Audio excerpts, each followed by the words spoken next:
Oh, wait, no longer. Greatness has arrived. Welcome to episode 314 of The Trophy Room, a PlayStation podcast made by the players for the players. I'm your host, Joseph, aka Mr. Badbit, and it is here where me and my best friend Kyle talk about the latest, the greatest in all things PlayStation. Of course, this week, we're talking about Sony's high hopes for a PlayStation VR 2, Square Enix president stepping down, Sony playing too much Among Us and being sus with Call of Duty's concessions, and your questions, and so much more. But with all that said, with all that out of the way, the greatest co-host, whoever is, whoever will be, Mr. Kyle Stevenson. How are you, sir? Pretty sure it's been more than 7 seconds. So Yeah. what up, YouTube? Fucking great, everybody. How we doing? Oh, Can't do anything about it, YouTube. Well, they're like, if you cuss too much, Yes. we'll know about it. It's like, okay, we're getting... You know what? I want that job. I want to listen to every single video for 7 seconds to see if they say the F word and then just A-okay it. You're in. What poor moderation that is. Yeah, as long seriously. as 7 seconds you don't say anything really bad, you're good. And like the self-moderation tool is like, we'll kind of take your word for it, but I swear to God, if you're lying to me. Exactly. It's awful over there. Yeah, that's why, honest to God, it's why I'm so happy that we focus so much on like Apple Podcasts, Spotify, less on YouTube, because honestly, to grow on YouTube is just, it's getting obnoxious with the cussing, you know? And yeah, like I would hate to be the guy that has to listen to all the like awful podcasts. You know what I mean? Yeah, I know, right? Yeah. But then like every once in a while, he's like, you know what? The system, go for it. Say a cuss. You get your pass. And listen, like at the end of the day, this is an explicit show. It says it on the, whatever, but like we don't want to cuss every 5 seconds. No. At the same exact time, they have to be special. Yeah, it's got to mean something, you know? Yeah. Kyle, listen, I got to talk to you about something. It's been on my chest. I put up a little poll. Okay. Oh, yeah. Starfield v. Spider-Man. I thought you were about to say Starfield versus Batman. That's right. Zack Snyder's back. oh, I wish. Let's just say, because Starfield got revealed that it's coming out in September 6th. It's dropping September 6th. Congratulations, Bethesda. Already lying? Not in the next 12 months of the last showcase? How dare you? Oh, and not even in the first half, right? They said, ooh, liar, it's fine. No, for hire. Congrats on, having a date and pushing it back to make sure the game's great. Yeah, right? Yeah. I saw some people like, oh, they're lying to us. And I'm like, well, whatever, it's fine. It's fine. I'm telling you, you're not going to care when you're playing the game. You're not going to care. And when you look back on Starfield, unless it's bad, you're not going to be like, wow, but they still lied to us, though. It's like, no, you're going to remember that you were playing Starfield, whatever moment it was, Yeah. But let's just say, theoretically, Starfield drops on the 6th, doesn't get moved, no more delays. Yep. And hypothetically, PlayStation tomorrow goes, Spider-Man, PS5, 2, whatever. Yeah. We're dropping it. Ooh, We're dropping it September 6th. Uh-huh. The same date as a Starfield. Uh-huh. And take your Sony bias, take your PlayStation bias, take your Spider-Man bias, all of it out the window. Yeah. Realistically, which one of these games get pushed back or even forward to make room for the other one? Because let's be honest, those two juggernauts on the same day, ooh-wee. That would be... There'd be some like blood in the water, you know what I mean? Like only one shall stand type of deal. So I want to know what you're thinking here, Kyle. Which one do you think moves, or do you think neither? Because they're two totally separate games. I want to know. Yeah, First Instinct is neither. I don't think either of them move. I think they both serve different enough audiences. Okay. And from Sony's side of things, I just had to look it up because I couldn't remember the exact day. The original Spider-Man PS4 came out on September 7th. Right. So if you're gonna have that week of September be the Spider-Man week,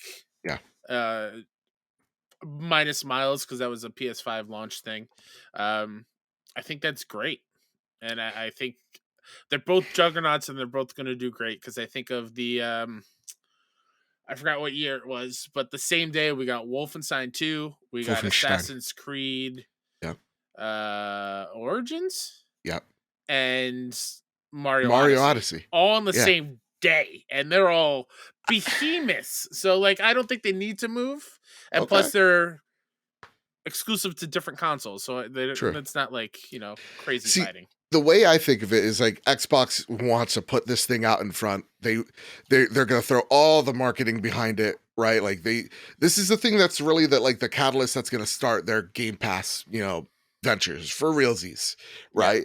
Yeah. And proves to people, hey, we can make a blockbuster game that puts butts in seats and all that jazz.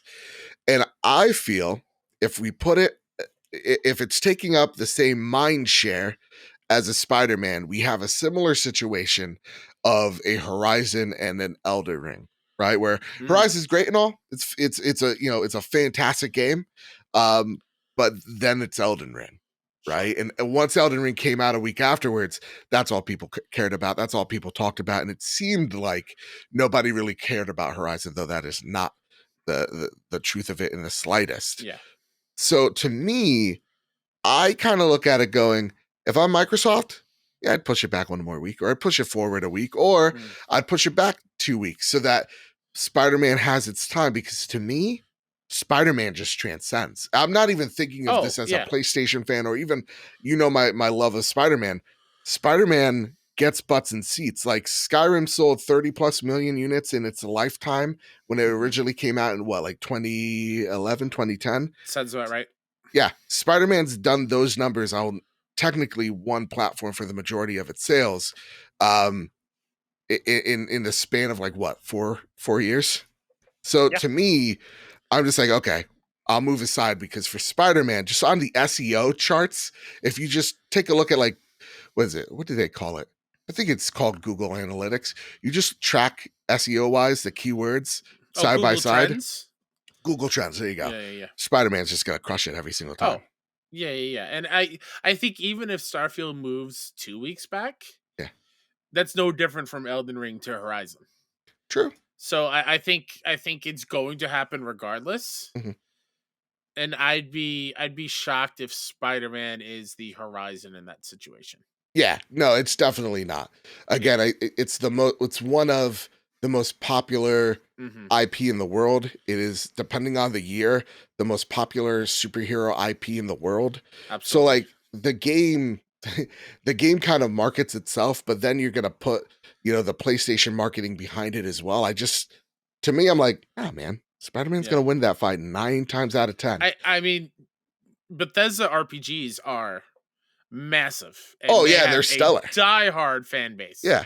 There's no doubt about it. Yeah. It's like 1A to 1B, but I think Spider-Man just edges it out. Absolutely. Okay. That was my little hot take of the day, because a lot of people on my feed, I'm like, oof, you guys got a lot of confidence for Bethesda. It's all right. Listen, more power to you. Again, just a hypothetical. Kyle, when do you think Spider-Man gonna actually come out though? I actually think it's that day. You really think it's September 6th? I really think so, after seeing you're crazy. The first game coming out on the 7th in 2018. Okay. Why not make it a tradition? I think it's somewhere late October, early November, similar to God of War, because I think God of War and Spider-Man are those IP that people will move dates for. And I mean, again, if people are moving dates for God of War, they're moving dates for Spider-Man. So I think it's actually really smart that Xbox comes out first going, the game's out this day, so that it doesn't have to compete with anything. In fact, people are going to be moving away from its game, right? Because that game is also trending really well. So again, just a little, I want to know your thoughts in the YouTube comment section. Am I full of fluff? Let me know in the comments below. Probably. You guys yell at me all the time. Have you ever had fluff? Not that great. Like the marshmallow fluff. Yeah. Oh, dude, you put that on a peanut butter sandwich? No. Bug out. Not me. I'm very picky. Okay. All right. No, I fucks with it. I fucks with it for sure. Okay.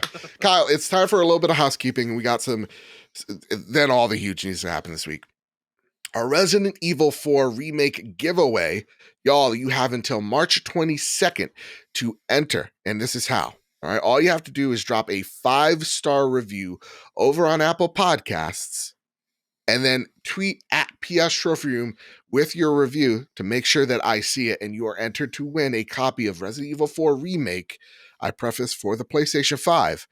And to make this a little bit even hotter for y'all, guess what?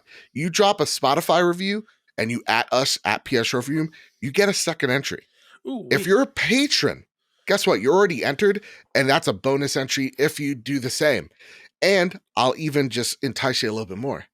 If we reach 500 Spotify reviews, 5 stars, whoa, I will drop another copy of Resident Evil 4 Remake. That's 2.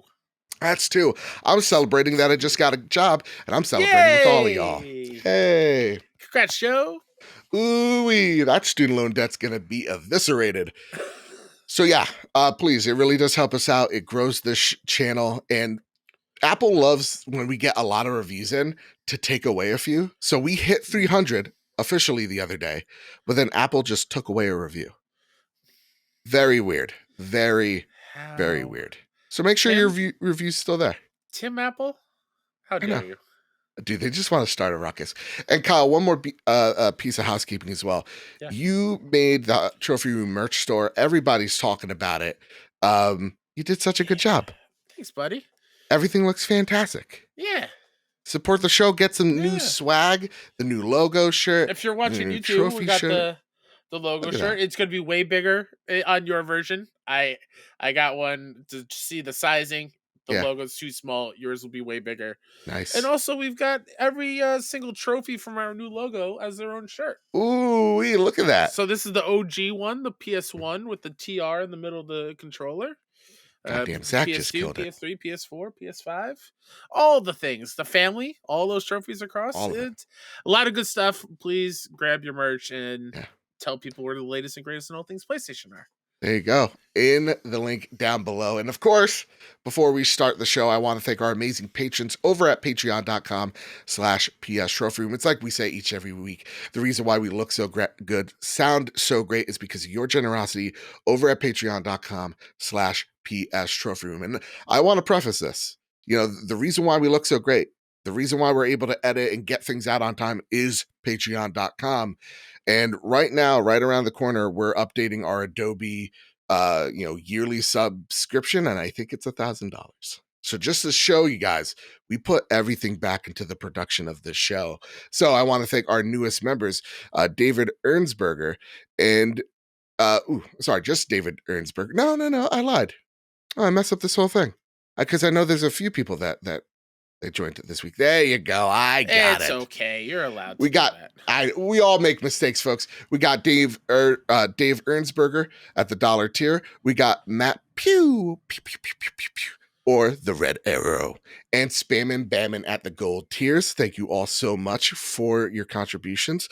And I want to thank our premium members, Todd Burowitz and Toxic. I want to thank our platinum members, Brad Presnell, Brent Gillian, Jedi Master N, Cowboy Danger D, Jonas Young, Jose Jimenez, Green Gorilla Gamer, Chaotic Monkey, Millennial Faki Gaming, Ryuko Kill 90, Sith Lord 92, Spammin' Bammin'. Oh, look, I added him there. That's where I messed up. Stephen Flesh and Strubles and Bits. I want to thank our gold members, Awesome Dave, Cypher Primus, Bertos Maximus, Baldrin, Doss Simon the Pie Man, Daniel Welsh, DJ Hercules 89, Elo 2032, Jesse Garcia, JB the Purple Monkey, Hide Indoors, Katie Stubbs, Kevin Mitchell, Kevin Diaz, Kevin Ainsworth, our newest patron, K Grimm, Lamb Chop 93, Marcus O'Neill, and Drososaur, Astronaut Jr., not to be mistaken with Astronaut Senior. God forbid you do. Rick Arrington, Dewane Raksha, the Aztec King, Robbie Bobby Miller, Brenton Zachary, Brenty Blob, Bubble Boy N7, Captain Logan, Final Fan XZ, Hambone, J.D. Dillinger, M9 Prime, Stone Cold, E.T. Said So, Tino 6 Speed, M. Cly, H85, N. Johnson, Sean McKenzie, and of course, Matt Pugh, the Red Arrow. Thank you all so much. And, you know, I really want to stress this too, because I definitely messed up this list for this week. Let me know if I miss your names or if I mispronounce your names. I'm done with pronunciation. I got a dumb tongue. It makes all types of errors. So please DM me on Discord. I always get back to y'all. I never take offense. I got a big, dumb idiot mouth, and it gets me in all sorts of trouble. You do not have any of those things. Stop it. Whatever. You know what it's time for, Kyle? What time is it for? It's time to square up the news. Take it away, sir. First bit of news that needs to be squared up comes from Jordan Midler over at VGC, and Jordan writes, Sony believes PlayStation VR 2 has a good chance of outselling the original. During a fireside chat at the Morgan Stanley Technology, Media, and Telecom Conference on Monday, Sony Executive Deputy President and Chief Financial Officer Hiroki Totoki was asked to evaluate PSVR 2's launch and what the company's expectation for the hardware are going forward. Quote, we are very happy to launch VR2 on PS5, he said. VR1, we sold over 5 million units, and I think we have a good chance to exceed that amount with PlayStation VR2, end quote. Totoki went on to reference forecasts that the overall VR market could be one of the largest growth areas in the media and entertainment segment during the first half of this decade. If accurate, he said there is, quote, good potential for the VR AR market and also good potential of technology development in this field as well, end quote. In late January, Bloomberg sources claimed Sony had halved its launch projections for PSVR 2 following disappointing pre-order numbers. They claimed Sony's shipment forecasts were cut from 2 million to 1 million units this quarter. In response, Sony issued a statement claiming it had, quote, not cut PlayStation VR 2 production numbers, end quote. Ooh-wee, the Hobgoblin writes in just like you can too if you at us on Twitter at PS Room or join the growing community on Discord, because, you know, Twitter seems like it's melting down, like half the app works. So we want to make sure everybody comes to this community. You have a place to talk PlayStation positivity and games and ask your questions just like Hobgoblin did. And they write, afternoon, gents. Now that the PSVR 2 has been out for a couple of weeks, do you feel any sort of worry that no sales figures have been relayed yet? Or do you think the figure is something they'll report in their shareholders' calls? Just curious as to how well it's done, if at all. Kyle? Yeah? You know, we talked about it the beginning of February. It seems like there's no hype for PSVR. It seemed like they weren't pushing this thing as hard. And then you get the Jason Schreier article saying that they've halved production, PlayStation then refuting those claims, but not going into any detail. What do you make of Hobgoblin's question here? Do you think that they'll be public with the sales numbers of PSVR 2, good, bad, or dismal? No time soon. Okay. I feel like this is a long-term thing because of the price. And because VR is still a niche thing. Sure. Yeah, because the excitement beforehand was not as much as I think we were. Yeah. And since its launch, I don't know, a lot of people have also pointed it out. The kind of excitement has kind of died down on social media a little bit. I don't see a whole lot of, like, here and there. There's some people who are like, I know our good friend Kevin Diaz posting his call of the mountain clips and whatnot, but like, I don't see the same excitement of people running out and getting theirs, right? Yeah. The people who are getting them got them. I don't see a whole lot of new VR posts of like, I finally got it, had to wait a week or two, I decided gotcha. to jump in, kind of thing. Part of me would chop that up to the Twitter algorithm being ass. Oh, that like, is 1,000% true. Like, real talk, I'm trying to find like Mando posts. It's a gosh dang Mandalorian, and I can't find anything anywhere because it's like it's the For You section. I'm like, what's the difference between this and the people I follow? What is going on here? Yeah, fair. So it could be just the algorithm's trash, but it's also, I think people know what VR is now. And I think it's PlayStation's job to convert the non-believers into believers. And they need to convert the players on PSVR who may have moved on, or to take some that were on PC that want something akin to a Valve Index, but it's out of their price range or whatever the case may be. So I think PSVR 1 seemed more exciting at the time because we didn't know what this tech was. Now we know what the tech is. Now we know what the market is for it. And I think PSVR 2 is going to be a much slower burn than the PSVR 1, right? Mm-hmm. Though the PSVR 1 was more expensive than the PlayStation 4 at launch, it was not, and let's be honest and realistic here, about $600, including the game that we all know you're going to get with it, Horizon, and whatever charging base you're going to get with it. So to me, it's just like, it's more expensive. It's a different economy. So they really have to provide players with the way in. So do I think it's dismal? No. Do I think it's great? No. I think it's doing okay. Yeah. If I were to guess, because I know a lot of VR folks that are super excited about this tech. Oh, absolutely. And I think that's right now the people that you need to get on board with this thing. But it's interesting you say, and Kyle, I want to know what your thoughts here are about the tech in general. You know, you spent 2 weeks with it now. Do you kind of, you know, are there any hangups that you have with it currently that may get in the way of someone maybe being an early adopter to this thing? It's my own shortcomings with it. I fully understand is a me thing. My hair is too thick and too greasy Too when I play. luxurious. Yeah, sure. Oh, we'll say luxurious. Yeah, talk me up. So it keeps slipping off my head, Okay. and I get the pressure on my nose from the headset part. Fair enough. But I realize that's not everyone's issue, but tech side alone, it's incredible. Yeah. There is no doubt that this is one of the best VR headsets out there. Yep. And I think if you are excited for VR and you want to see what VR is about, this is it. Like, Yeah. when I think of my first experience in VR, PSVR 1, if I were to put this on, if this was the first iteration, Yeah. PSVR 1 is like, would have been archaic to me back then. Yeah. If this was if this is someone's first experience into VR, you will become a believer in VR if you wear this headset. And even if like you came into it with the PSVR 1 and you're like, oh yeah, this is good. I see this. It is that generational leap if you haven't tried anything else.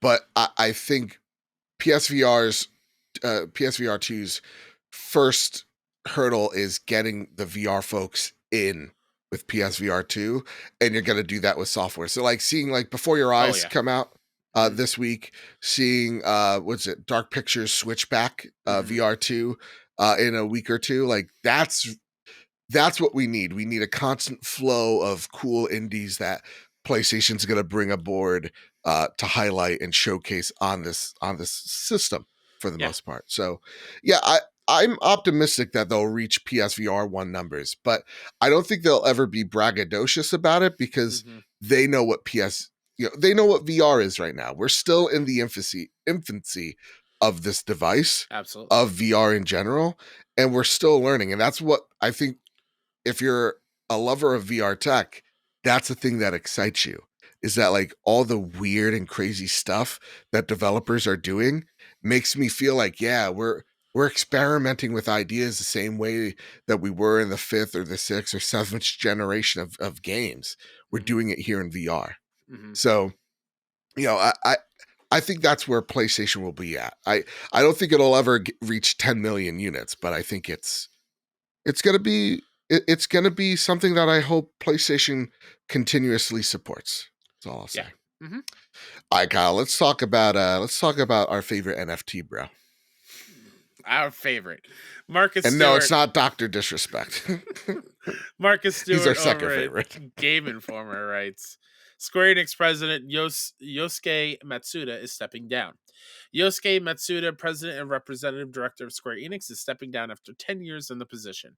The official announcement states that he'll be replaced by the relatively new Takahashi Kiryu.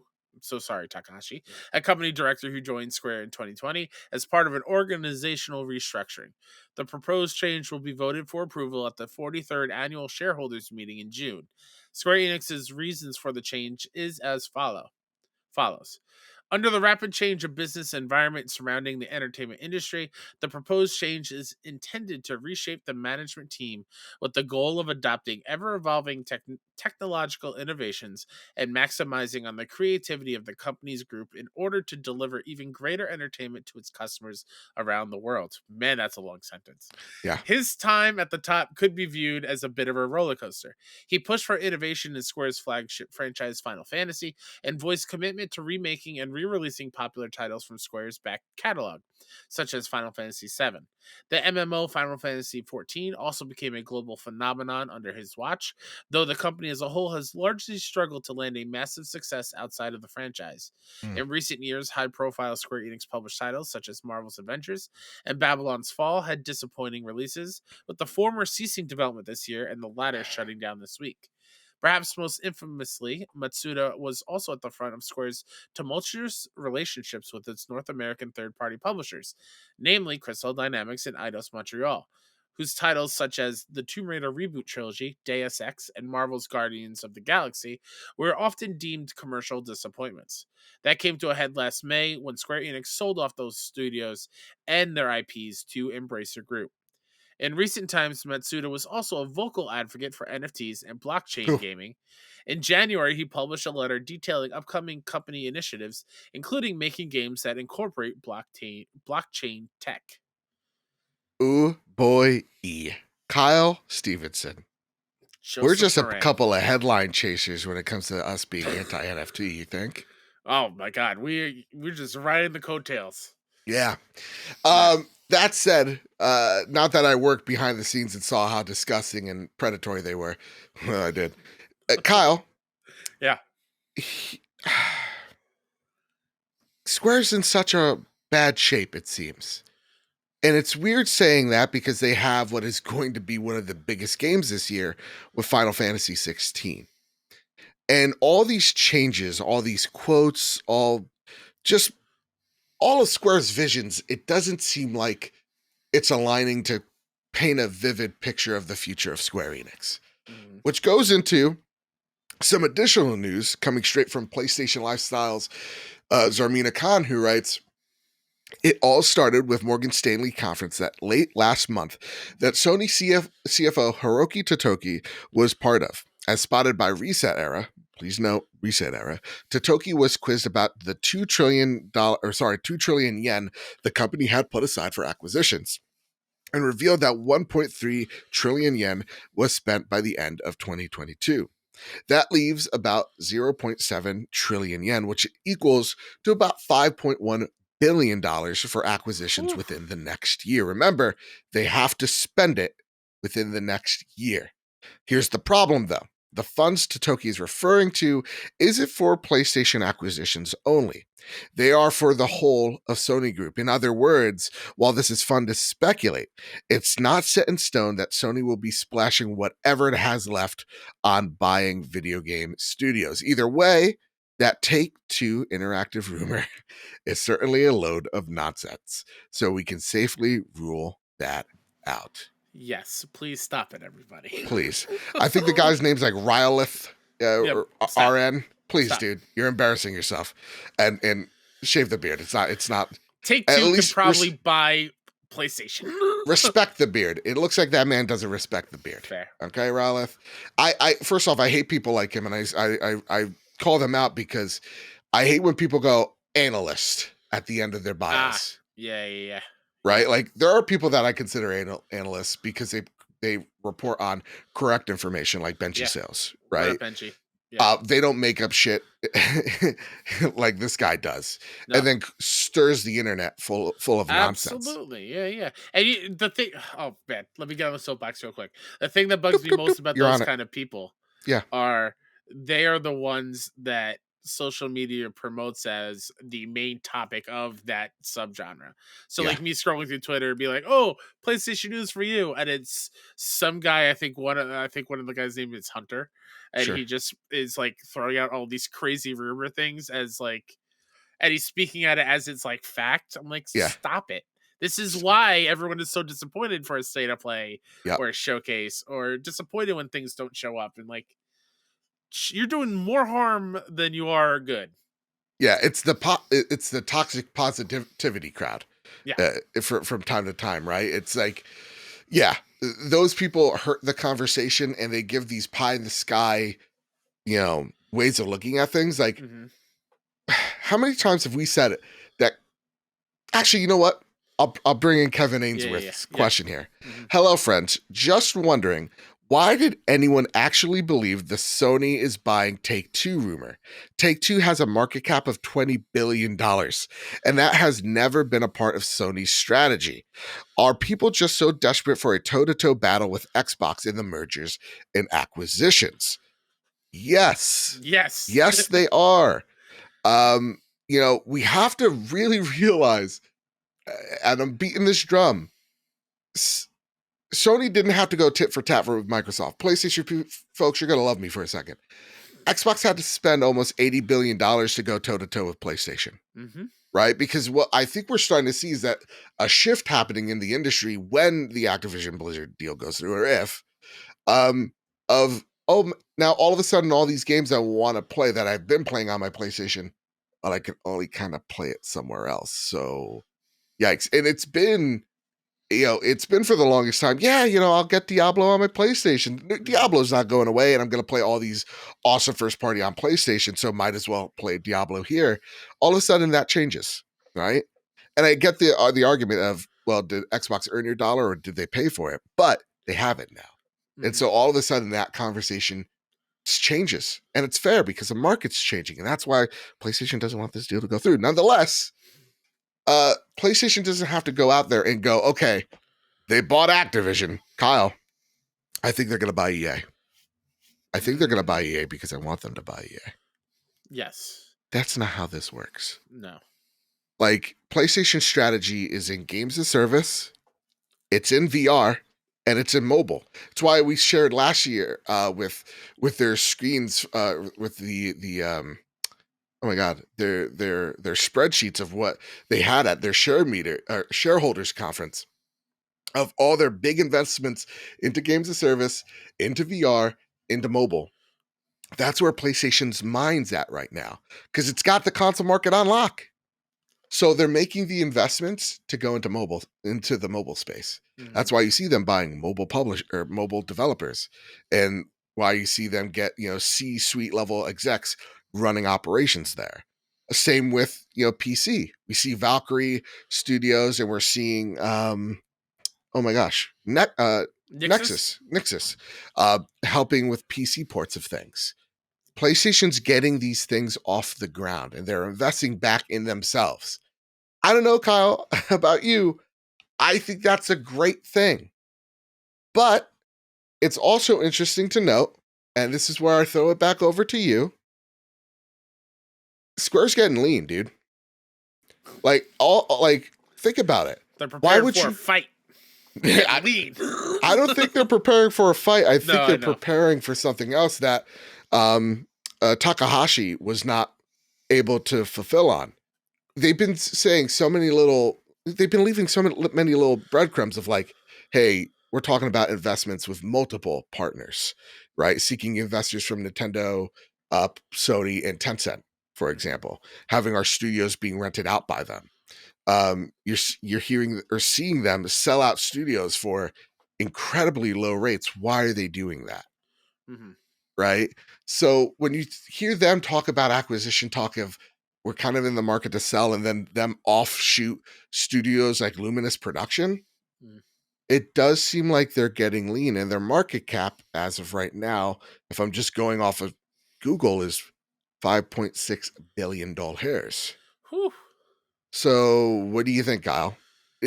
Are we still talking the talk of all roads lead to Square Enix, or do you see PlayStation not having to, having some walking around money at the end of this year in terms of not having to throw that billion in, a couple billion?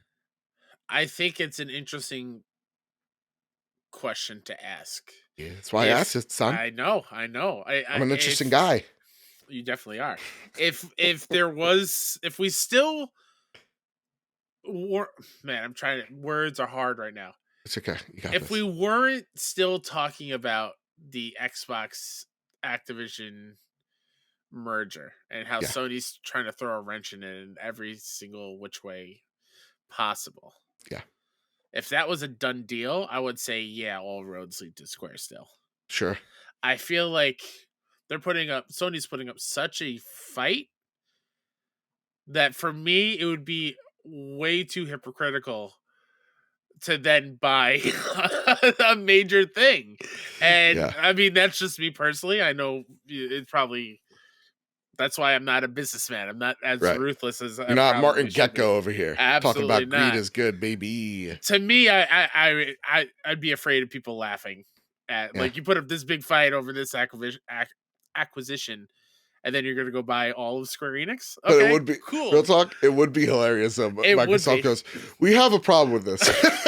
It'd be hilarious. It'd be But hilarious. I also don't want to talk about it because now it'd be the shoe on the other foot. Then we have to talk about it because it's a PlayStation thing. Yeah. It's very interesting. I'm excited to see what happens and like what is that walking around money going to lead to if they don't buy a studio?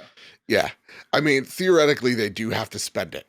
They have that allowance. It's just, what does their allowance actually look like? And from what, I mean, the rumblings we're saying last year is something fell through with the Square Enix thing. Yeah.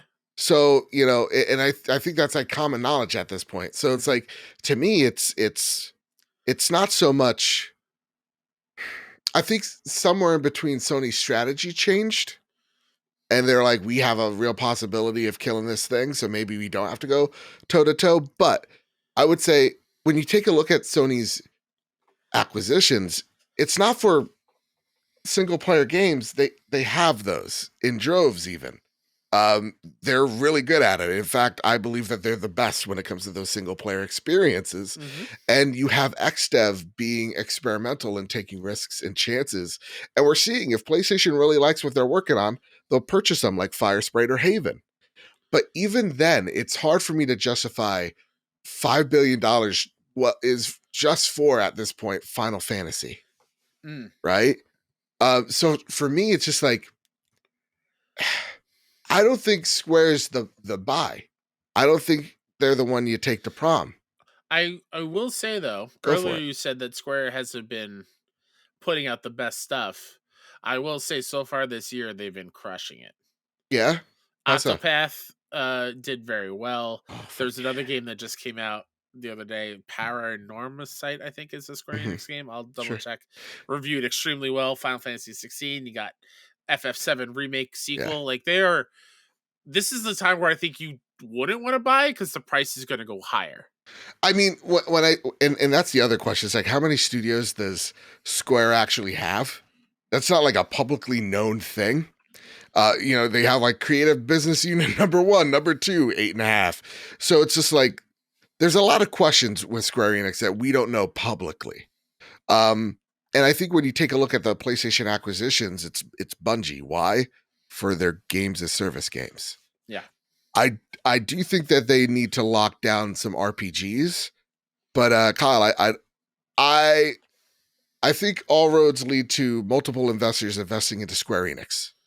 And that's the way they lock it down, because that's how Square Enix has kind of talked about it. So you think in a more substantial financial contribution as like Sony does with From? Yeah, that's exactly it. But more money into Square so they have more pull into where their games go. Absolutely. I think that is definitely the case. Or maybe they're also waiting for all the Square deals with Game Pass to kind of run through as well. There could be something weird like that. Yeah. But I wouldn't say that Square's out of the realm of possibility. I just don't think it's the most. I think it's the sexiest thing, right? Because the relationship and history Square has.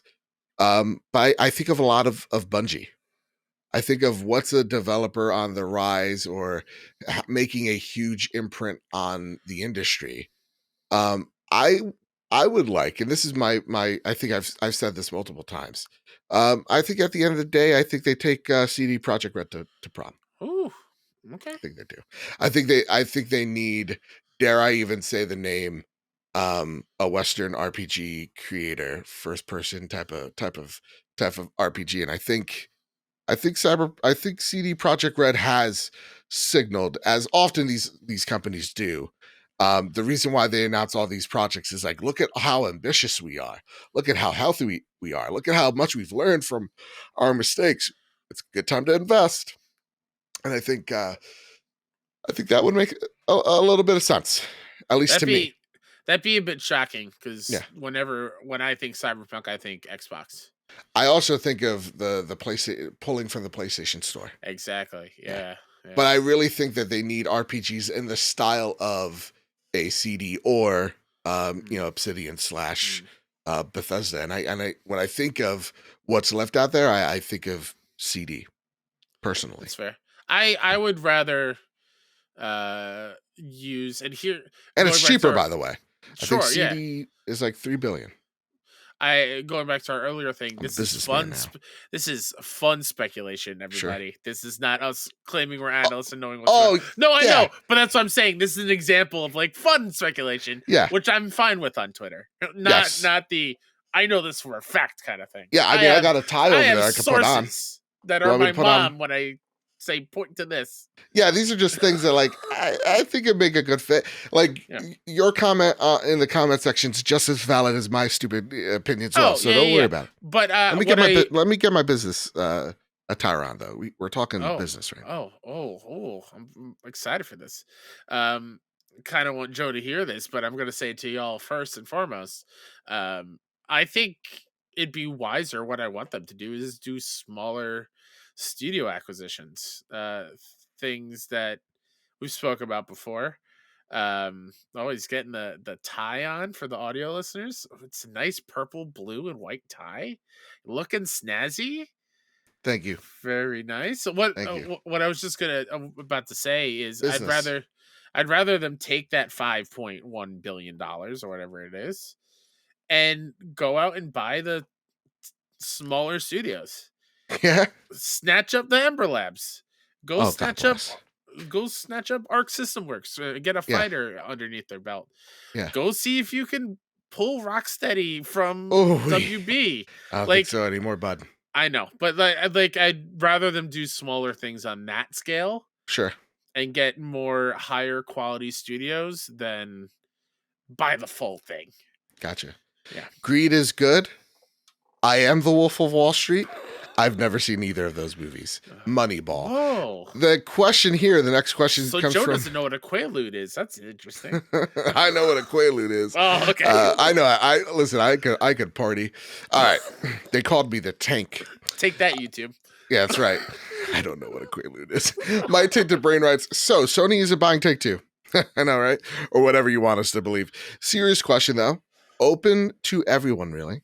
What is your way of dealing with the fanboyism / rumors on social media?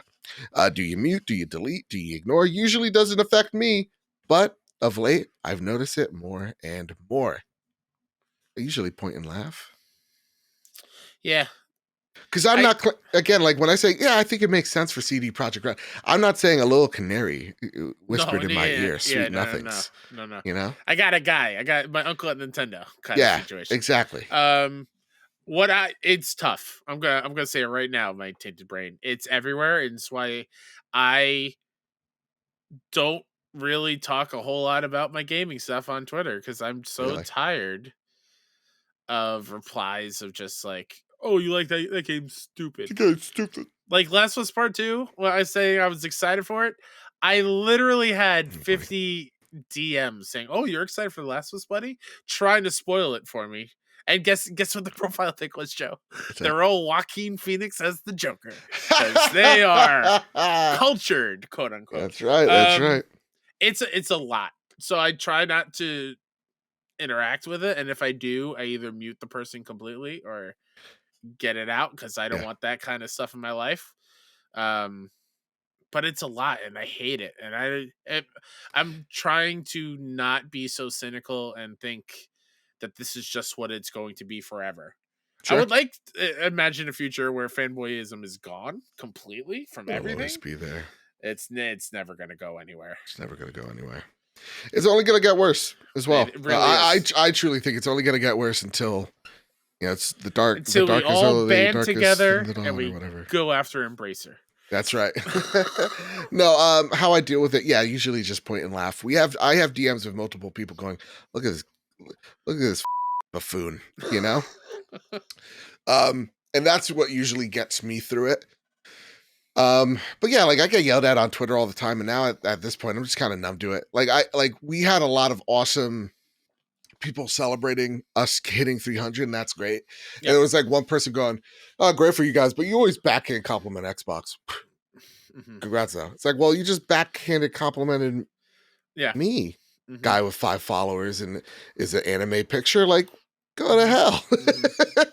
But it's just like, well, I could hang on to that comment, or I could just mute it and focus on all the other people that are wishing us goodwill. And that's what I kind of do. I get yelled at a lot, but what I'm trying to do, especially on social media, is spread more positivity and actual critical thought, which isn't that hard to do. It just takes a couple more seconds to process what you're trying to say. You don't have to be first. Hit the tweet button. Exactly. So that's what I try to do. I try to spread the positive vibes, because how many times on Twitter is it just the worst? Oh my God. It's just the worst. All right, Kyle, you want to talk about the worst story this week? Let's what talk a segue. About this ridiculous thing. I can't wait. That I am, Jim. You got to answer some of these questions, Jim. I can't wait. I got questions from George Yang over at IGN. Sony is worried Xbox will find ways to sabotage Call of Duty on PlayStation. Sabotage. Someone called the Beastie Boys. Sony is worried that Microsoft. Sabotage. Sony's worried that Microsoft could sabotage PlayStation versions of Call of Duty if Microsoft's acquisition of Activision Blizzard were to be approved. Sabotage. As first reported by The Verge, Sony submitted documentation to the UK's Competition and Markets Authority saying that Microsoft could do a variety of moves to make the Call of Duty franchise on PlayStation unappealing to play on. Oh boy. I can't read this seriously. This includes things such as raising the price of the games, prioritizing the development of the Xbox version, or releasing a buggy build of the games on PlayStation. Well, hold up. You do 2 of those things. Exactly. What are you talking about? Okay. Continue, I guess. I don't think Jim knows what a mirror is when he looks at it. It's the same thing. Quote, Microsoft might release a PlayStation version of Call of Duty where bugs and errors emerge only on the game's final level or after later updates. Even if such degradations could be swiftly detected, any remedy would likely come too late, by which time the gaming community would have lost confidence in PlayStation as a go-to venue to play Call of Duty, end quote, Sony explained in the documents. Sony continued, quote, indeed, as Modern Warfare 2 attests, Call of Duty is most often purchased in just the first few weeks of release. If it became known that the game's performance on PlayStation was worse than on Xbox, Call of Duty gamers could decide to switch to Xbox for fear of playing their favorite game at a second-class or less competitive venue, end quote. Jesus. Sony is posting that if the merger were to go through, Microsoft would have the incentive to allow Call of Duty to fail on PlayStation, as well as receive a higher revenue share for its content than if Activision was an independent entity. Additionally, Sony argues there would be no way for it or the CMA to monitor the quality of Call of Duty to ensure that the PlayStation version receives fair allocation of Microsoft's development resources. I'm going to stop there briefly. I mean, you could just stop in general, right? Okay, but like a reason why I just laughed right there, I'm thinking of sending people to watch people count the votes in the election. I'm going to send a person from Sony side to make sure you're doing the right thing. That's right. Put that line of code back in there. I can see from 200 feet away, you're not doing the right thing. Excuse me, sir. Jim, what are you doing? So, okay, listen. I think there has been strong arguments for and against. Yeah. I think this is one of the, honestly, silly and a weak argument that's being highlighted currently. Mm-hmm. One of the silly arguments that I've seen on Twitter right now comes from Lulu, the lady with the meme, who tries to hide sexual harassment and workplace issues, happenings at Blizzard. Yeah. That's her job. That's what she's been doing, trying to crack down on unions, trying to hide sexual assault allegations from that company. But yeah, no, just cheer for the meme because it made you laugh. Like, all right. She said that man, that was a deep one. She said something along the lines of like Jim Ryan said in the meeting that he doesn't want to, he doesn't want a new Call of Duty deal. He just wants to kill this merger. Really? That's what he said? Oh, we're gonna take Lulu's. Okay, cool. No, there's no proof. There's no like recording. There's no like written like I'm gonna mess you guys up from Jimbo. No, nothing. It's just hearsay. Congratulations. This whole thing. So high school. Grow up. It really is, but I also cannot not think of The Office. Of like Michael Scott putting his hand over his mouth and whispering to Toby, "I will kill you." That's what Jim is doing during the whole thing. It's just this is just absolutely ridiculous. Just sign the paper. It's just sign the paper. I also do want to play that totally not real version of Call of Duty that PlayStation has in mind. Yeah. Where like right before you win the Warzone match of Call of Duty, all of a sudden a Series X drops and says, "Haha, you suck, wrong system." And then it just shuts down and you can't play it ever again. I mean, like, and they're all stick figures. And you just seen them sign deals with multiple competitors saying how they are going to offer Call of Duty and some Xbox games as well at parity. Yeah. So you could just argue, what does parity mean? But even then, like you're giving up ground. So I could understand why Sony has this claim, but it is. But to me, it's like, Jim, you fought the good fight. You did what you could. It seems like everybody's now going, all right, I'm good with these concessions. Yeah. It's now only you on the hill, bud. But like my whole thing is, where was the fight when Activision, when Bethesda was bought? Like, Bethesda games historically ran way more poorly on PlayStation than they did on Xbox. True. Where was this kind of fight for that? Yeah, and I think like the argument on Xbox's side here is like, guys, have we been complaining about like, poorly optimized versions of Minecraft or Fallout or Elder Scrolls or whatever have you on PlayStation? No. Like I know right now the only one you could kind of point to is Outer Worlds, right? Sure. But that's running poorly on everything, even Xbox, even PC. So it's just like, but it's getting a PS5 update. Yeah. Well, no, that's the update. Oh, that is the update. Okay, yeah, it's malarkey. I thought you meant the original one. Well, like when you talk about like the Bethesda stuff, it's like everything's working pretty good. It seems like there is parity. It seems like Microsoft is acting in good faith. So it's like, Microsoft can easily go, look at how many games we have on your system. This is the first time we're hearing of it, Mm-hmm. So this is, I think, the weakest argument Sony's made so far. They've made strong ones prior. I think we're at the point, though, I think all roads lead to this thing's going through with concessions, and Jimbo's going to eventually have to sign something. So we'll see. We'll see what happens. Jim Ryan is the Regina of Mean Girls. In the video game universe. He's about to get hit by a bus. Jimbo, watch where you're stepping, bud. I forgot that was the thing that happened. He's rolling up on Mark Cerny's doorstep. Shut up, slut. We're going to block a merger from happening. And then he grabs his burn book, hops in the van. Yep. And off they go. All right, Kyle, it's time for the media tab. I don't know how to segue into it, so I'm just diving right in. Yeah, let's do it. Also, don't trust CEOs or any exec guys. Nope. Please. I don't trust them. Yeah. Nope. Or I could throw them, by God. Nope. All right. I'm taking the tie off. Business is over. Business talk's over. All right. Go for it. Read away, Kyle. Read away. This is your segment. You usually read the questions, as I was waiting for. Go for it. First question comes from a derp question.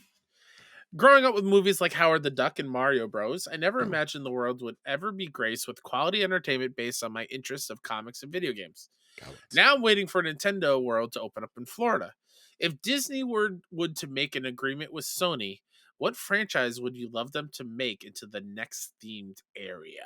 Oh, wow. Horizon World. Are you kidding? No, well, Horizon. that would be too close to Pandora, you think, right? I mean, robot dinosaurs? No, I think that would work. It's a lot of luscious greens and blues. Fair. Colorgy. This is a good question. If I'm That's the thing. Most of PlayStation stuff is very dire. Yeah, right. I don't know if Disney would honestly pull it. I mean, Ratchet. What are we talking about? I mean, Ratchet in one of the universities in like Epcot. Yeah. I think PlayStation would be better at like Hollywood Horror Nights. You get some clickers in there. You know? Yes, some freakers. Get some freakers. Yeah. Get some Chimera from Resident Evil. Make a deal with Capcom and see. Look at that. Yeah, that'd be cool. That'd be cool. Yeah. I like it. Makes me feel nice. Next bit of the media tab, Katie. Hey guys. So I've been binging the Rings of Power. I've recently popped my Lord of the Rings cherry, and I've loved this show. How we as the viewer get a history lesson on how things used to be in Middle Earth. This leads me to my question. Is there a specific franchise you like to see a similar approach from? Example, we have Mass Effect, but wouldn't it also be really cool to see how the universe we know as Mass Effect came to be? So basically a prequel game or series. Much love, guys. You have been absolutely knocking it out of the park, and I love you. Awesome stuff. Have a good one. Thank you, Kitty. Love you too. What is it? Episode 6 of the Rings of Power? Ooh-wee. Every that one's where like things are popping off. Okay. And then at the end of every single episode, it just gets better and better and better. You're like, oh, this is where all the money went. Right here. Oh my like some shots, Kyle, blew my mind. Literally. Yeah, I would love a Mass Effect prequel series. I think that's a great way of working in those stories. Of like, yeah, how did the Mass Effect relays, like, how did we discover them? What happens when we meet the first alien species? But I also think, like, the story itself is so compelling that I think you would do Mass Effect 1, 2, and 3, break them up in, like, a 6, even 7th season, like, arc. And then, you know, everybody loves to do a spinoff. So if it's working well, then you could do, like, a spinoff of, like, how these things happened, you know? Ooh, okay. Yeah. I'm going back to, and we get hints of it in the games, and you just said the game for the last question. Yeah.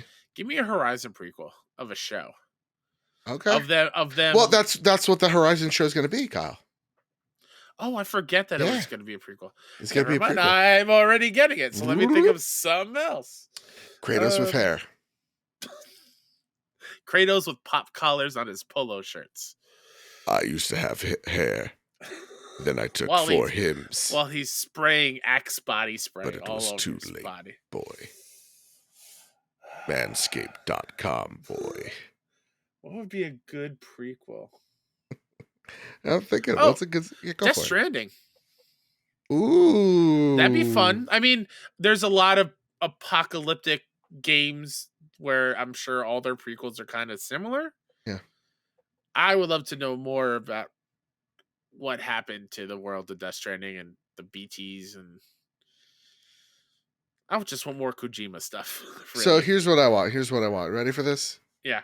Let's redo the Halo show, and we'll start at Reach. Okay. Yeah.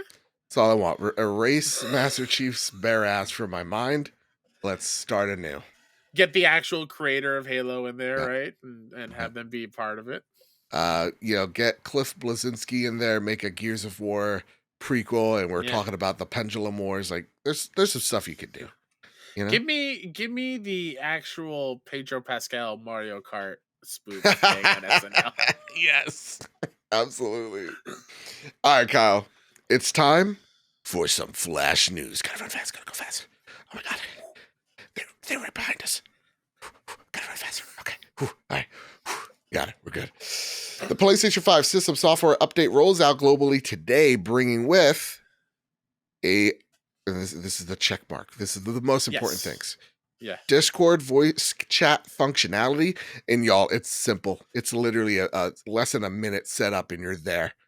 VRR support for 1440p monitors / televisions. They call them displays, but you know what I'm saying. I've been using it on this monitor. Things look beautiful. Manually upload game captures to the PS app. Thank you. And then easily access your PS4 save data on PS5. It's really simple now. A caveman can do it. Drellish writes in, woot! the new PlayStation update is here. How do you feel about the update, Game Hub, and Discord functionality? Is it what multiplayers have been asking for? Yes. Yeah, Absolutely. I haven't noticed anything because most of the stuff isn't my thing.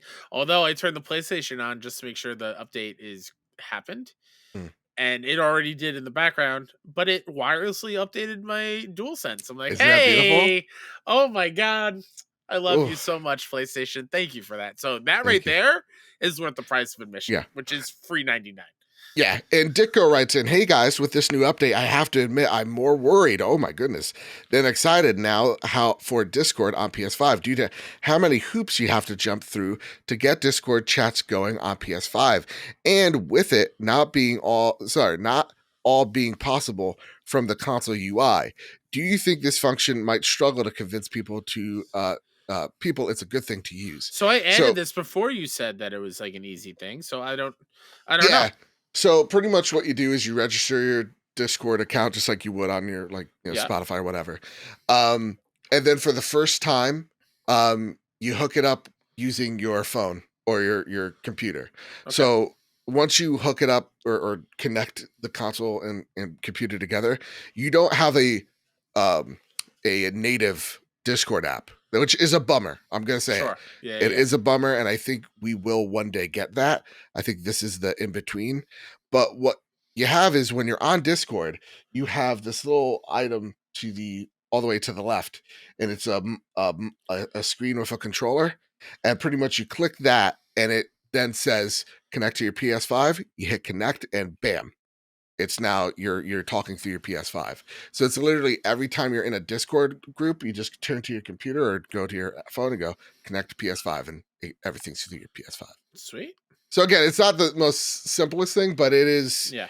It is great. And honestly, I already see so many people really excited for it. Like they got something. So I don't think it's going to be too hard. And it actually gives me a lot of hope for when we do more game nights in the future. Wink, wink, nudge, nudge. So yeah, this is an awesome update. It really does feel like now this is a great OS. Just gonna say it. I feel like this is the OS that was promised, Yeah.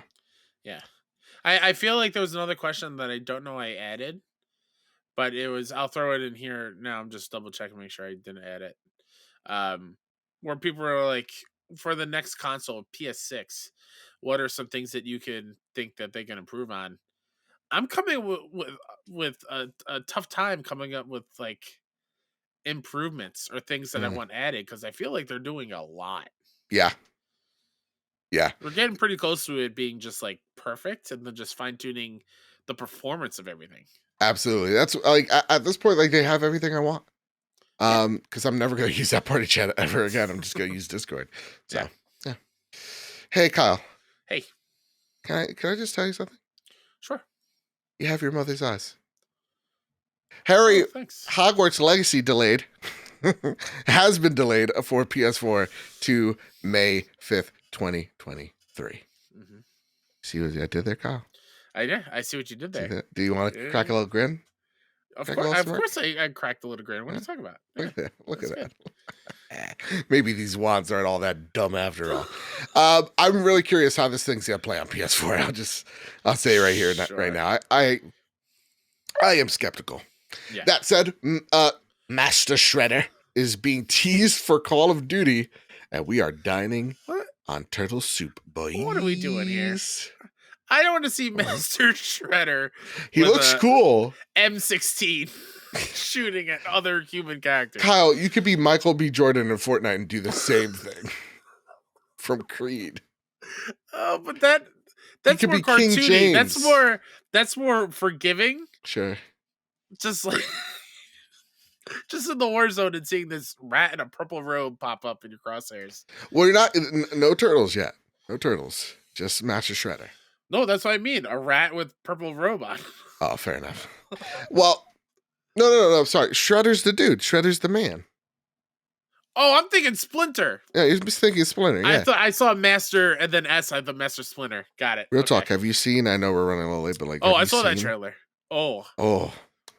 Chef's kiss. Oh, I can't wait. Great. Can't wait. International baseball. Have you seen this? Have you heard about this? Oh, yes, I Takes did. off in MLB The Show 23.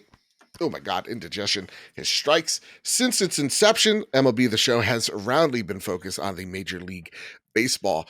But this year, in addition, the additional Negro Leagues as a new documentary-style campaign mode, the International Baseball, with the integration of World Baseball Classic. Over 100 players will be included across teams over 20 countries, allowing you to represent your very own nation when you step on the plate. This is awesome.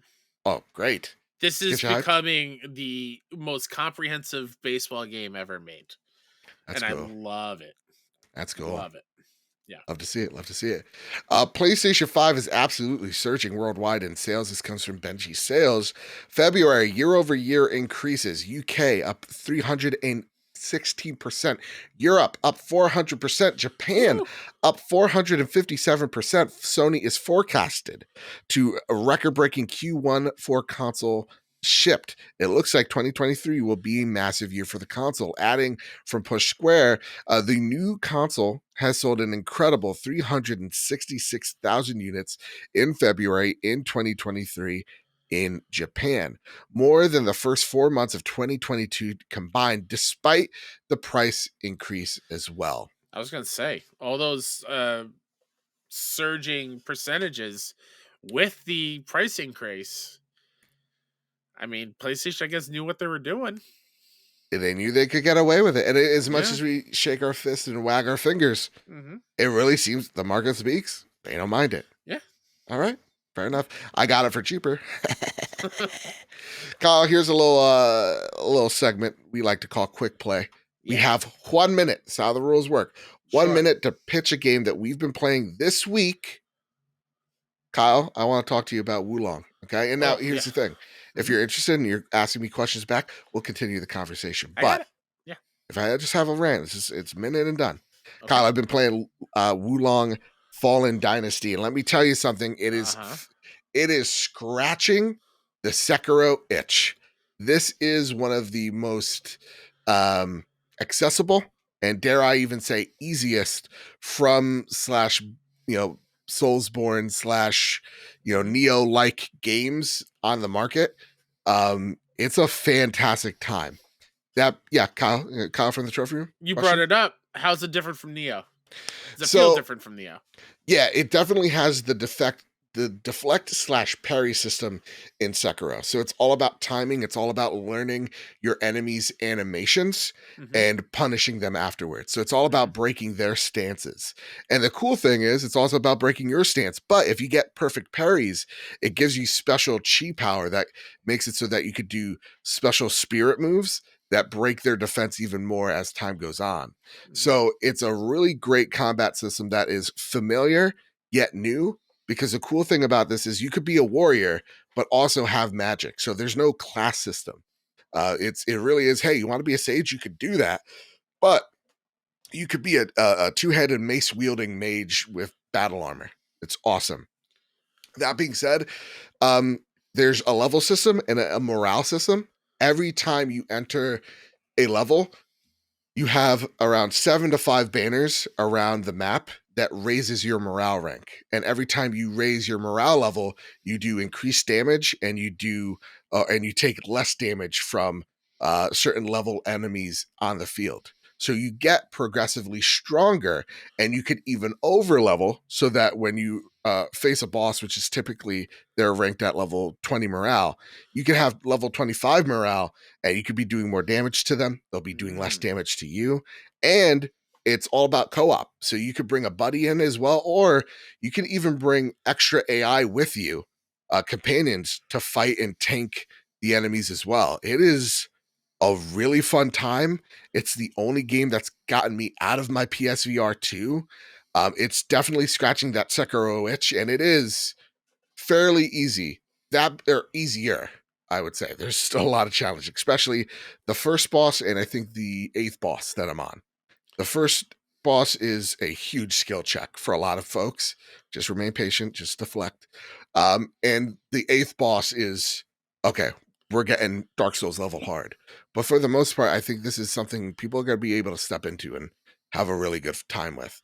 Team Ninja, who has made games that we love like Ninja Gaiden and Neo, really saw the formula that From Software has mastered and said we can do it too. And they are literally one of the only companies that said we can do it too and succeed, and they do here. How's that lore though? How's that story? Is it like Bloodborne-esque where you're getting it from items? Is it told to you? Is it worth it's it? told. Or? There's some cinematics. It's not worth it. Okay. I have no idea what's going on. So you're in it for the gameplay. I'm in it for the pure gameplay, which is a bummer. The story is kind of forgettable, but you are visiting like Chinese mythological like characters. So like you got like people like Guan Yu in there. So I think it's doing, I think what it's called is the Battle of the Three Kingdoms lore, which is like one of the most popular Chinese historical fiction, or sorry, historical stories that has been wrapped around in a lot of fiction as well.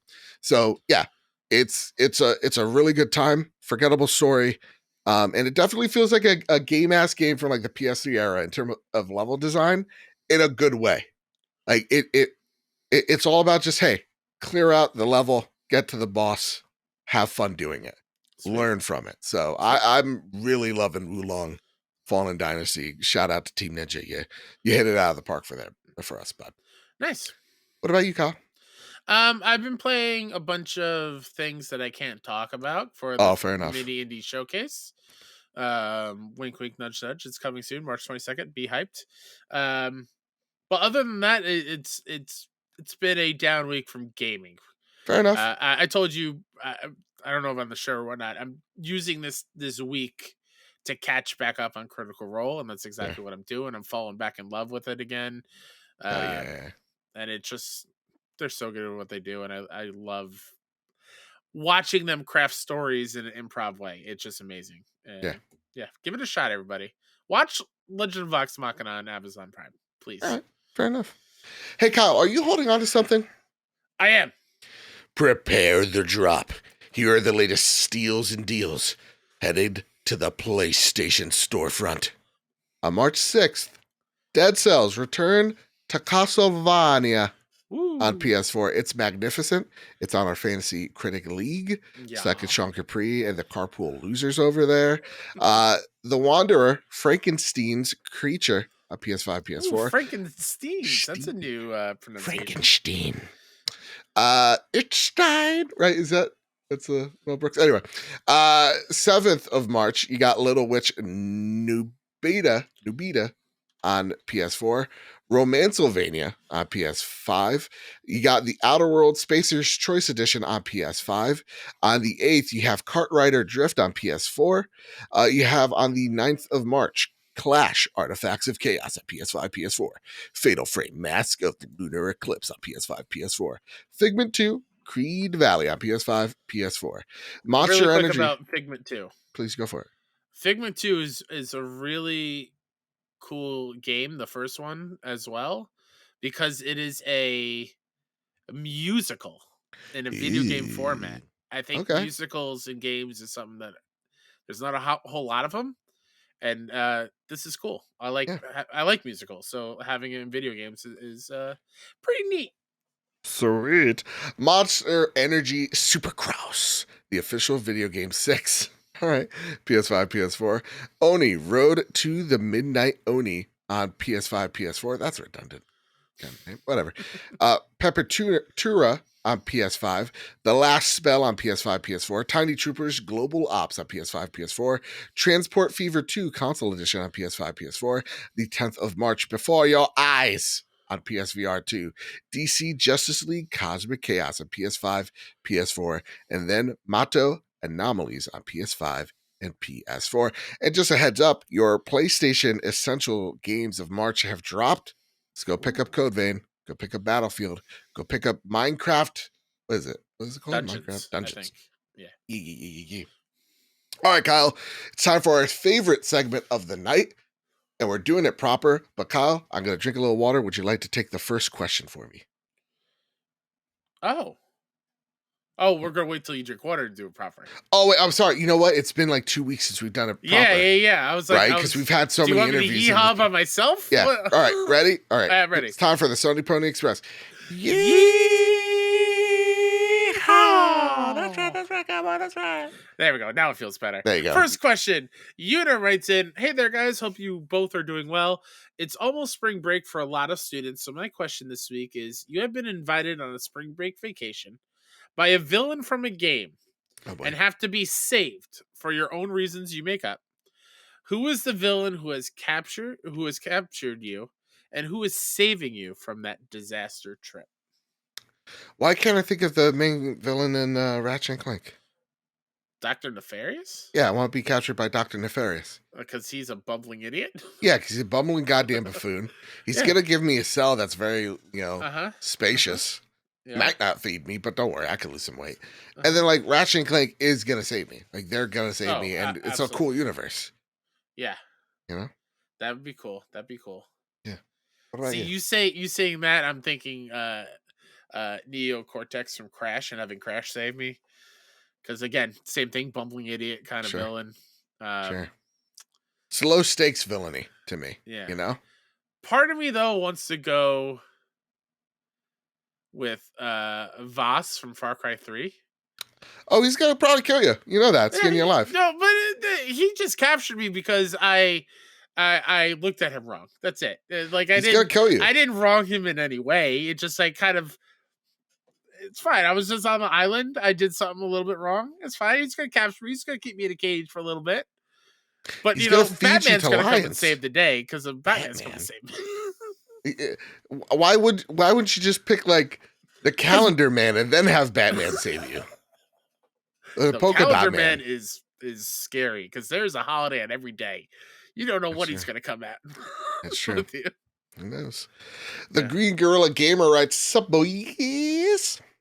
I don't know why I'm using all types of weird voices this week. After getting a speeding ticket this morning, oh boy, from a fake cop. Oh, there's a story there. Right? Is it a mall cop? You got stopped by a mall cop? Paul Blart? Then you just run. You don't have a gun. They don't even have a taser. They just have like a ticket, Anyway, showing up to work late and seeing the toaster had nearly set fire to the building in the staff kitchen, and forgetting my headphones at home, which means no podcast. Wow. Let's just say I'm looking forward to tomorrow's episode. Hell yeah. Now, I'm a physical media collector through and through. My friend got into it recently as well, and he's a tech guy, so he's already learned how to play his console games on PC. I just won't share how. Good on you. I like it. You keep your secrets. Yeah. So discs are pretty useful for preservation of games, and in the future, it's not perfect, but it's the best that there is. In the last few years, we've had 6 GameStop locations close in my city, 2 of which I worked at and visited regularly. The other 3 I also went to regularly, and the last one will not be missed. LOL. You both have 2 different perspectives on purchasing games. So with that said, how long do you think physical media is going to stick around for? Are companies like LRG and SRG, what's this? Limited run, special reserve. Gotcha. You're so cool. You know all these code words. Going to keep it alive, or will they go the way of GameStop and will most likely go too? Do you see 200 years an underground market selling physical games media because the world wants everything to be digital? Hope you guys are good to go. I got to see 2 of my best friends last night, but I haven't seen since 2019. Hell yeah. It was just like old times. A highlight for the week. For sure. That's very nice. Thanks, Triple G. I like that Triple G. Ooh, yeah. It's a triple threat. Yeah. I mean, I have some perspectives. I definitely want to get like a physical PS5 for some games that I do want physical, like Diablo 4. Mm-hmm. But I think physical media, has decade tops. That's me being optimistic. I just look at, like, I get my games now at Best Buy because my GameStop closed. So I walk into Best Buy and gaming section's still pretty big.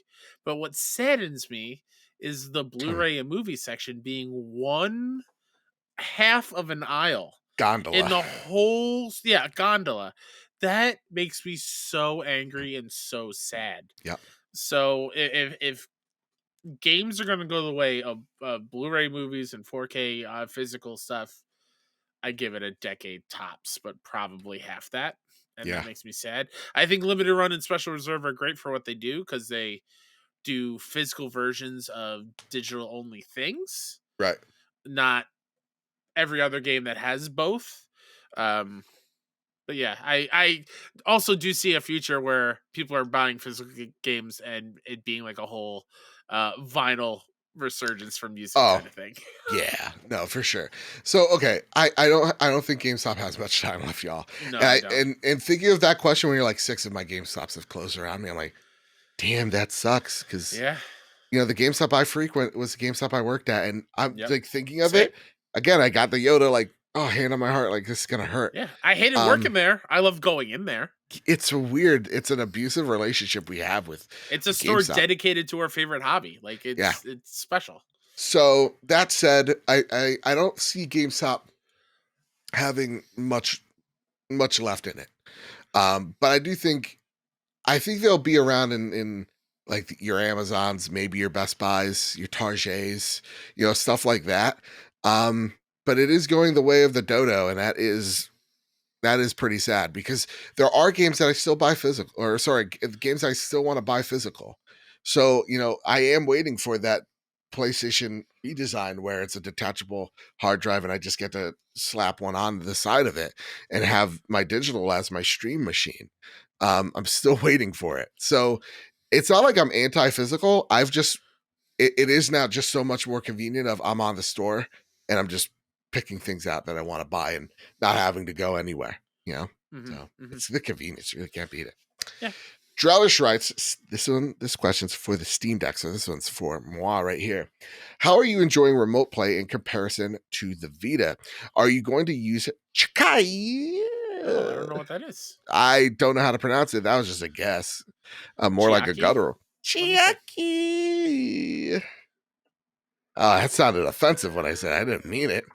There's too much silence afterwards. Chiakai. That was I don't know how I Yeah, feel teach me the pronunciation, or else it's so that is basically I guess a process to set up PS4, PS5 remote play on the Steam Deck. It is, yeah. So I'm considering getting myself a Steam Deck in May, but I know that I will be predominantly playing PlayStation 5 games. I have an iPad with a keyboard as remote play solution, which works pretty well, but I wanted to know how your Steam Deck experience visual fidelity wise, for example, Spider-Man, Horizon, Octopath Traveler 2, etc. I would say this: I love my Steam Deck. I think it's a great machine. I use it for a little bit of remote play, but like games like Octopath Traveler, like made for it. And Chikai. I'm sorry. I know I'm canceling myself. I'm trying to. The amount of disappointment in yourself, fear, and optimism all at once in your face when you try to say that was truly a sight to behold. I don't know how to do it. All right, I plead ignorance. If I said something extremely hateful in a different language, I apologize. No, but like games like Octopath Traveler are perfect for this thing, right? But I'm also using like native games. So like I bought Sunset Overdrive. There you go. That took me a while on it because I want to play Sunset Overdrive handheld wise. So that's how I've been using it, and I really love it. But if I'm using it solely for remote play, I don't know. I think it's fine, but I also think your iPad's probably fine too. That said, M9 Prime writes, question for the Sony Pony Express. Yeah. Imagine the PlayStation 6, I'd rather not, but okay, is being announced. This is the question I thought I didn't add. Oh, okay. And some features are about to be unveiled. What are some features you would love to see in the next Sony console? Oh my God, PS6? I want to upload it into my brain. I'm thinking it's all cyberpunk at this point. I want like in VR when you're playing Call of the Mountain and you turn your wrist. Yes. And you can like see your ammo and whatnot.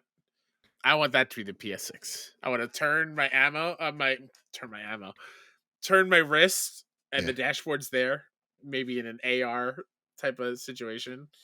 Yeah, I click the buttons what game do I want to play, and then a augmented reality screen comes down in front of my eyes, like a Google I like that. lens or whatever. That's I what want the orb like they promised. Yeah. In those commercials. No, I kind of see it being what the PS5 is, just more powerful, could do all the things. And I see at that point then Sony going, hey, we have the service called PlayStation Plus, and it doing something similar to Game Pass, where you're going to see PlayStation apps on a whole lot of stuff. It's about building and broadening the ecosystem for sure. Yeah. All right. The last question of the night comes from Cowboy Danger D. Hee-haw. Howdy, y'all. Yeehaw. Question for the Sony Pony Express. With Sony trying to find games that would make a great live service games, what do you think the chances of us getting a new Soulcom, oh my God, thank God you asked this, or game like it? It was very popular back in the day and not sure what happened to the original devs.